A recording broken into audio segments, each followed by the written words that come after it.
tons of them.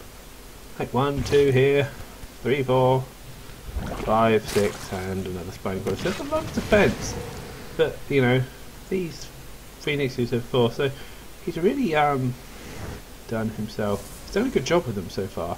Now we have more sentries on the way. We have zealots.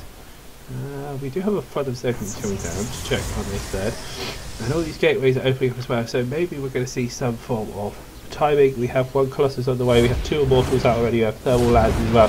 This is looking more and more like 2-2. Anyway, the zerglings are going to get it and meet their death. Force field going down there, and wow, that was just a massacre. So he loses absolutely everything, but he does realise that he's about to lose. He just has discovered what he's about to get crushed with. And I think, yeah, that is definitely going to be a trigger point. It's like, oh hey, you've lost about 1 billion zerglings there. I'll just walk in and kill you. 2-2 on the way as well, roaches. Excuse me. There we go, roaches and a spire. So I'm interested to see what kind of tech party he's going to go for. 2 kills us off. Again, gets another queen. Super duper annoying. Queens always, it's always like, the analogy for the queens is like if someone came along with a shotgun and blew the orbital command off your command center, that's what it's like losing a queen on a hatchery. So just shows you how important they are, queens, especially if you get players who are really good with their eject, because it's just so annoying. You've got to refill the queen, then you've got to get the eject, yada yada yada. It's just super effective. And anyway, here comes the 2-2-2. I have a lot of zerglings on the way. Again, another huge chunk of zerglings. Insta dying, and at the moment it looks like Rake is just going to walk on over, and there's not a lot really going to be able to stop him. We do have a big old wall off. Is he going to get in? Oh my goodness me, can he get in? I am not sure if he can. Oh my goodness me, he's just going to walk in. The biggest wave of zealots we've ever seen right now. Pressure, of course actually definitely has got really nice upgrades, and actually they're a lot tougher than, well, obviously they look. Anyway, in the meantime, the big Cooper Death Ball is walking in onto this third, crushing through absolutely everything right now. Chop. We have 8 grapplers on the way, but obviously not a lot of ground forces to deal with this. More zealots are coming in to try and deal with this, but zerglings have made it into the main right now.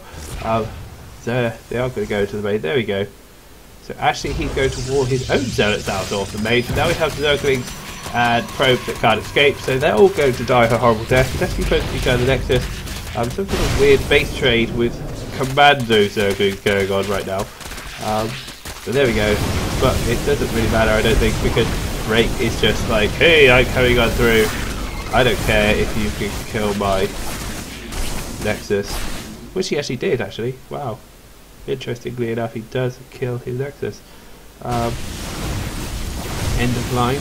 Actually saying he's Protoss, weirdly enough. Anyhow, Rake is just going through, killing absolutely everything. We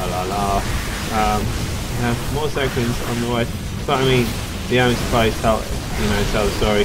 50, 68 to 150 right now. So, well played to Rake. Poor old end of line right now. He's really having a hard time. Those gamers are having a hard time in general, I feel, at the moment, especially in the SCA. But Gravity do have a very strong lineup. Anyway, so that means Rake takes another point, taking it currently to 3-1, I believe. Yes, that will be 3-1. So that does mean, of course, that they only have to win 1 more game, and then they have won the whole thing. Well, not, you know, tonight's game. So that's cool. There's EGG. Okay, so beast with the GG. Ooh, let's see how they do with that one. Anyhow.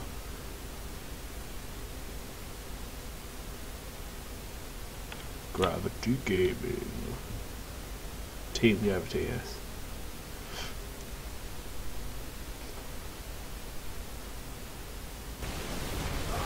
The Banelings. Here come the Banelings, which the sentries are going to laugh at if he sees them. Yep, there's the force fields.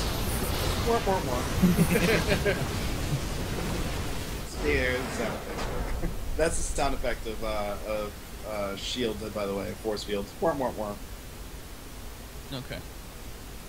All right, so Rake takes it, and it's making the score currently 3-1, right? Yeah, 3-1. Sorry, I'm just listening to the other card. I ask you every time, and I forget the answer every time. Yeah, it is 3-1. All right.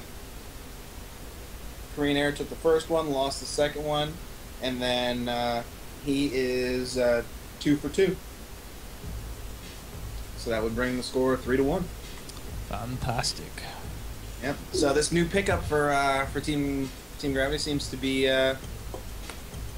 living up to his hype. Okay, so anyway, that was interesting. Yeah, I don't do as some of you who follow me through the Starcraft scene. I don't like bias casting, but I suppose when you have your own team caster, then that's kind of the shenanigans that you will get. Anyhow, let's have the last game. I'm going to be the advocate for O Gaming. Come on, O Gaming. Any O Gaming in the audience, please do say hello. Come on, guys, you can do it. I believe. Honestly, I think yes, you can do it.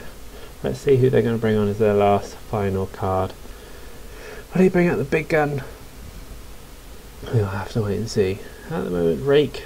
I don't know who Rake is. Rake.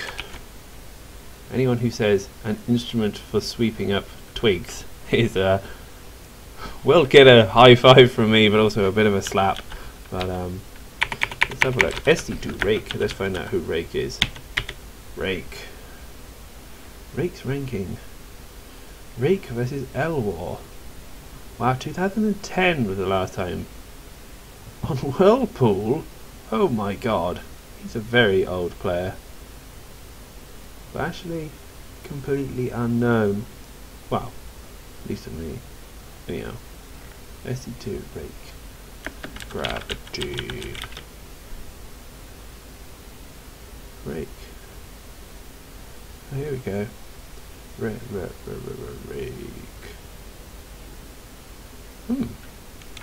Okay, cool. Anyhow,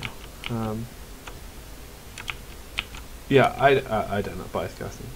So yes. Anyhow, who is still with me? Who is still with me? Who's in my little band of people, or 8 of you?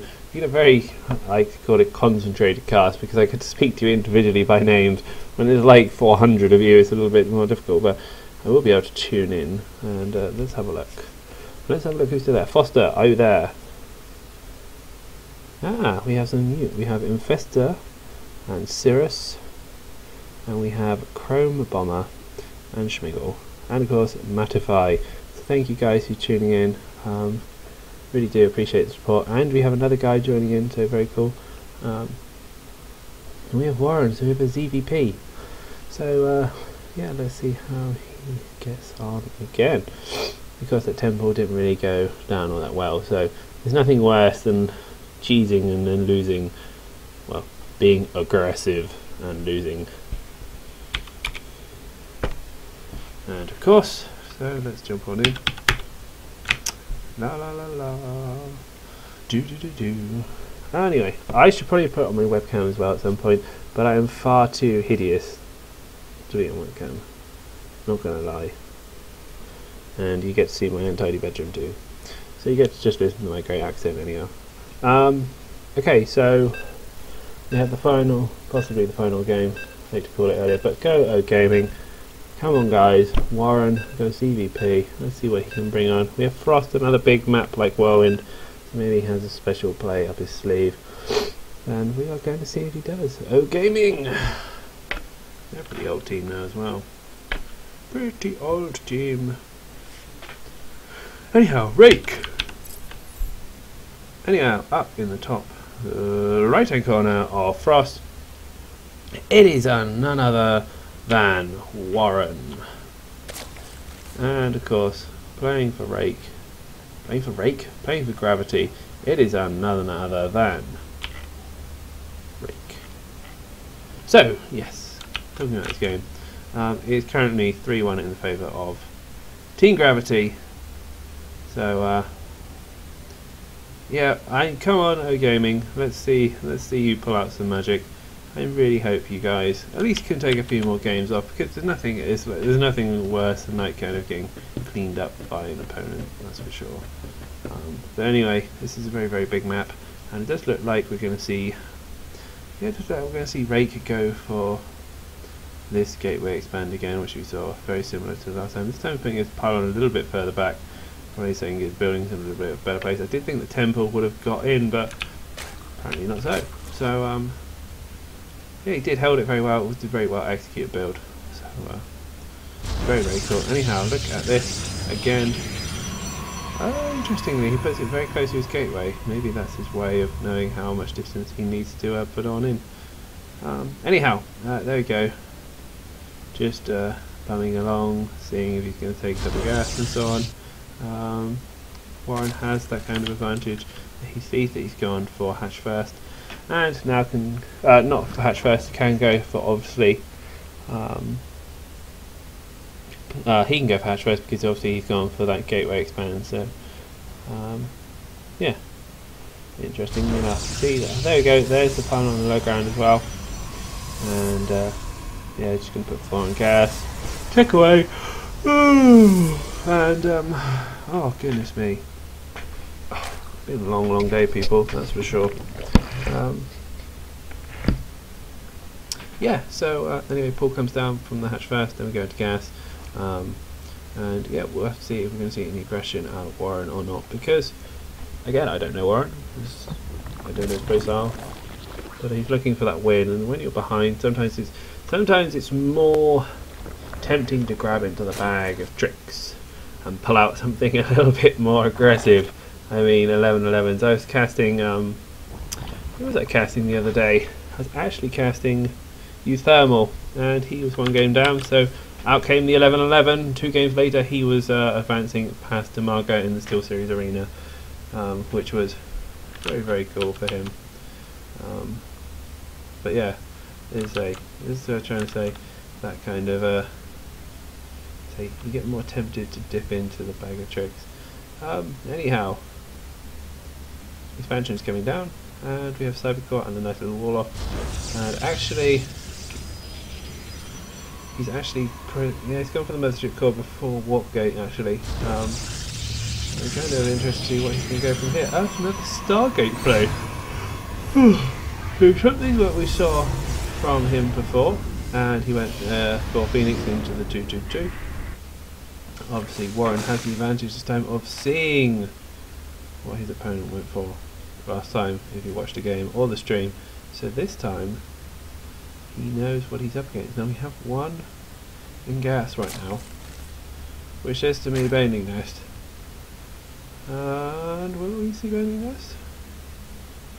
No, because he doesn't have enough gas, but he's just slowly taking away on the hatch first. And yeah, will he go for a 2 base there or a 3 base there? Where is he going with said drone? Oh, he's going for a 3rd, so there we go. Just draining away. Injecting away, putting queens, all the things that good, and Zergy, and we have again Phoenix coming out for Rake. He really does like that Phoenix play. Interestingly enough, there are 2 juicy overlords here which he can instantly kill off, and as soon as he scouts them, we should see 2 sport crawlers coming down. Ow! 2 spotted crawlers coming down last week by the looks of things, because yeah, it's definitely on the ball. So more Phoenixes are on the way, and let's have a spore crawler a little bit further out, just to push away those Phoenixes. You want to keep them at your base rather than letting them get in, because they say they're very good at cutting around the edges of bases, like these little spots here, and just can get those 3 or 4 drones here and there, and before you know it, you've lost 8 drones and 10 drones and a queen and then an overlord, and you're just like, why won't you go away? We do have overlord speed coming down as well. I like this choice. It makes your he was going to be able to get overlords a lot quicker. Actually producing 5 overlords right now. I think that's because as a result of actually getting supply captured very, very hard there. But overlord speed will make it a lot easier in defending. You can move around. Got a roach one coming down, and so look behind this. What do we have?